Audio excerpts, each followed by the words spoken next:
इस वक्त सहरसा के विधायक आलोक रंजन झा जी हैं। इनसे जानते हैं कि सदन में आज क्या कुछ हुआ स्पीकर पोस्ट को लेकर। देखिए, आज सदन में जो कुछ भी हुआ वह बहुत ही दुर्भाग्यपूर्ण हुआ।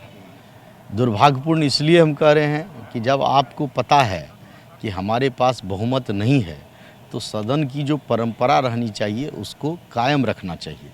लेकिन इसके बावजूद सदन में प्रतिपक्ष के नेता लगातार जो चीज़ हमारे पास नहीं है उसके बावजूद आप थेथरोलॉजी करके और जिस प्रकार से सदन को के स्पीकर को, जो स्पीकर का पद सम्मानीय पद होता है और जो स्पीकर का आसन जो है पूरे सदन के लिए होता है, उस पद पर इतना विवाद खड़ा करने का जो काम किए हैं ये बिल्कुल दुर्भाग्यपूर्ण है। लेकिन विपक्ष तो कह रहा है कि अगर गुप्त मतदान होता तो परिस्थितियां बदल जाती, परिणाम बदल जाते। नहीं, देखिए, विपक्ष को जितना भी मतदान हुआ है, विधानसभा का चुनाव उसमें भी वो कहते थे कि बलात्कार हो गया लोकतंत्र का। तो उनको हर जगह यही समझ में आ रहा है कि गुप्त मतदान हुआ तो उसको कहते थे कि उसको कहे कि वहाँ भी गड़बड़ी हुई। तो वो जब उनके पास बहुमत नहीं है तो कुछ भी बोलना चाहते हैं, कुछ बोल करके सदन को दिग्भ्रमित करते हैं, जनता को दिग्भ्रमित करते हैं, सदन के समय को जाया करते हैं, जो बिल्कुल गलत है। अच्छा, अभी इन दिनों काफ़ी जो है लालू प्रसाद यादव जी का ऑडियो वायरल हो रहा है, कितनी सच्चाई सुना है कि नहीं आपने? नहीं, बिल्कुल सच्चाई है। मैं उस माननीय विधायक जिससे लालू प्रसाद जी बात किए हैं उनसे भी हमारी बात हो रही थी।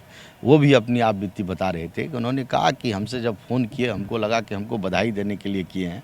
बहुत लोग बधाई दे रहे थे तो हमको लगा और हमने उनको चरण स्पर्श किया। लेकिन इसके बाद जिस प्रकार की बात वो बोले, निश्चित रूप से ये लोकतंत्र के लिए बहुत घिनौना कृत्य है।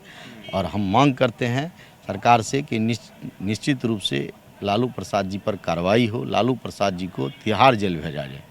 लेकिन विपक्ष तो ये भी कह रहा है कि सुशील कुमार मोदी को कोई काम नहीं रह गया तो इसीलिए इस तरीके के करते रहते हैं काम। नहीं, क्या सुशील कुमार मोदी जी कहे थे लालू जी को कि ललन पासवान जी से बात करने के लिए? तो विपक्ष का ये आरोप बिल्कुल बेबुनियाद है और हम ऐसे आरोप से ये दिग्भ्रमित नहीं कर सकते हैं जनता को। जनता सब समझती है, जो सच्चाई है उसको जनता समझ रही है।